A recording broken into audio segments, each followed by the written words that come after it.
সেই নবীর শানে সাধারণ কোনো মুসলমান নয় এই কথাটা বলা ইমানি ফরজ হয়ে গিয়েছে। সোশ্যাল মিডিয়ায় পৌঁছে গিয়েছে এ দেশের যে কোনো একজন বক্তা, অনেক বড় ভাইরাল বক্তা, কোন দিন যেন আপনারাও তার বক্তব্যে মহব্বতে প্রেমিক হয়ে দাওয়াত দিয়ে বসেন, আল্লাহ জানে। আল্লাহ তাআলা হেফাজত করুক, আমিন।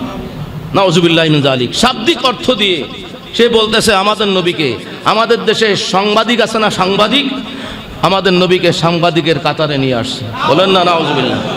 নবী নাকি আল্লাহর পক্ষ থেকে সংবাদ পৌঁছায় দিয়েছেন, সেই জন্য নবীর নাম হলো সাংবাদিক। আমাদের দেশের মানুষরা সংবাদ পৌঁছায় দেয় আমাদের কাছে, নবীও সাংবাদিক হয়ে গেছেন। আমি আপনাদেরকে সারাংশ বলে যাই, এই কথা যারা বিশ্বাস করবে সাথে সাথে ঈমান খালি হয়ে কাফের হয়ে যাবে। নবীর শানে কত বড় গোস্তাকি হবে। আমার নবী রাহমাতুল লিল আলামিন ব্যবসা করেছেন, আপনি নবীকে তাজের ব্যবসায়ী বলতে পারবেন না। নবী রাহমাতুল লিল আলামিন হাজী বলেছেন, আজ পর্যন্ত কোনো হাদিসে দেখেছেন নবীর নামের আগে হাজী সাহেব আসছে? বলতে পারবে কোনো মোল্লা মৌলবী?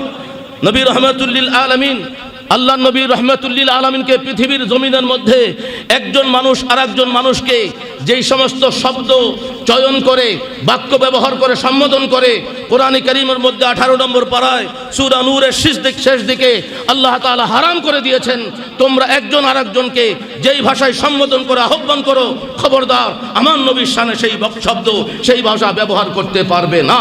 আল্লাহ তাআলা হারাম করে দিয়েছেন। বলেন না সুবহানাল্লাহ। হাফেজ সাহেবরা আছেন, সেই আয়াতে কারিমা কি? আউযু বিল্লাহি মিনাশ শাইতানির রাজিম, বিসমিল্লাহির রহমানির রহিম। লা তাজআলু দুআ আর-রাসূলি বাইনাকুম কাদুআই বা'দিকুম বা'দা। পড়েন না সুবহানাল্লাহ। সাংবাদিক আছে, আমাদের নবী রাহমাতুল লিল আলামিন সন্তান জন্ম দিয়েছেন মা ফাতেমাতুজ জাহরাকে। নবুয়ত ডিক্লার হওয়ার পরে মা ফাতেমাতুজ জাহরা রাদিয়াল্লাহু তাআলা আনহা নবীকে ইয়া রাসূলুল্লাহ ছাড়া আব্বাজান বলে ডাক দেন নাই। বলেন না সুবহানাল্লাহ। নবীর দুনিয়ার আত্মীয়তার সম্পর্কে জামাই হন, শ্বশুর হন, শ্বশুর আব্বা বলে সিদ্দিক আকবর রাদিয়াল্লাহু তাআলা ডাক দিয়েছেন, দেখা পড়লে মৌলবী, তামাম জিন্দেগি ডাক দিয়েছেন ইয়া রাসূলুল্লাহ। পড়েন না সুবহানাল্লাহ। আল্লাহ তাআলাও সেটা শিখিয়ে দিয়েছেন, আমার নবী রাসূলুল্লাহ আল্লাহ তাআলা সেটা শিখিয়ে দিয়েছেন। সেই নবীকে যারা সাংবাদিকের কাতারে নামালো তাদের তওবা লাজিম হয়ে গিয়েছে। ঈমান যদি আনতে হয় তওবা করতে হবে, কলমা নতুন করে পড়তে হবে। যারা মানবে না ওই কাতারে থাকবে, তাদেরকেও কোরআন হাদিসের ফয়সালা জানাই দিলাম। নবীর শান ইহানাত হয়ে যায়, নবীর শানে ঘাটে শান মান মর্যাদা একটু নিচে নেমে যায়। এই রকম যে কোনো শব্দ নবীর শানে ব্যবহার করা হারাম এবং কুফরি। এটা যারা ব্যবহার করবে সাথে সাথে ঈমান থেকে খালি হয়ে যাবে।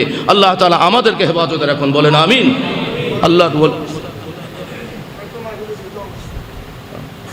আল্লাহু আজ্জা ওয়া জাল্লা, আমরা চাইবো যাহা বাংলাদেশের জমিনের মুসলিম উম্মার ঈমানকে আল্লাহ তাআলা এই সমস্ত বাতিল মৌলবীদের কথাবার্তা থেকে, দিনের দাওয়াতের নামে ঈমান হরণের দাওয়াত থেকে আল্লাহ তাআলা সরল প্রাণ মুসলিম উম্মার ঈমানকে হেফাজত করুন, বলেন আমিন। ওয়া মা আলাইহি ইল্লাল বালাগ ওয়া মা তাওফীক ইল্লা বিল্লাহ। ওয়াসসালামু আলাইকুম ওয়া রাহমাতুল্লাহি ওয়া বারাকাতুহু।